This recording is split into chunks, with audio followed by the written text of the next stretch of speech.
Umigting ang palitan ng pahayag ni na Senator Judge Robin Padilla at Lead House Prosecutor Jervil Jinky Luistro sa pagdinig ng impeachment trial ni Vice President.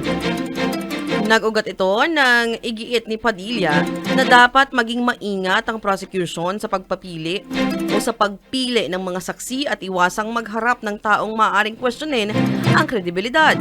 Bagaman kinumpirma ni Luistro na walang nakabinbing kaso laban sa kanilang mga saksi. Tumugon si Padilla ng sana hindi one-sided ang ating prosecution na nagdulot ng reaksyon sa loob ng impeachment court. Napakaganda po ng inyong sagot. Sana hindi one-sided ang ating persecution. Ano? Kasi, alam nyo, pag kayo ang pagpabor sa inyo,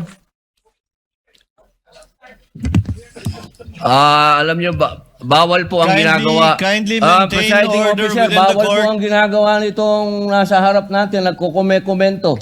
Kindly maintain order in the court. The Sergeant at Arms, by authority of the Senate President, is directed to kindly maintain.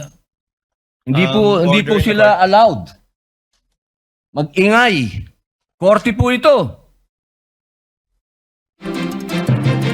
Samantala, sa press conference pagkatapos ng pagdinig, ipinaliwanag ni Luistro na natural na may pinaninindigan ng prosecution dahil layunin nito na patunayan ang kaso habang tungkulin naman ang depensa na ipagtanggol ang respondent. Dagdag pa ni Luistro, Senator Judges ang dapat maging neutral sa usapin ng impeachment trial. Siguro mas nakakapagtaka pag naging neutral ang prosecution. At lalong nakakapagtaka kung i-defend namin yung respondent, no? Dinipensahan naman ni Senator Robin Padilla ang kanyang statement na sana huwag maging one-sided ang prosecution. Sa kanilang Facebook page, sinabi ni Padilla na hindi lang naman tungkulin ng prosecution ng manalo sa kaso kundi upang hanapin ang katotohanan at protektahan ang mga inosente. Habang ipinaliliwanag din niya ang mga gampanin ng mga depensa, ay tiyakin naman na napapangalagaan ang karapatang pantao.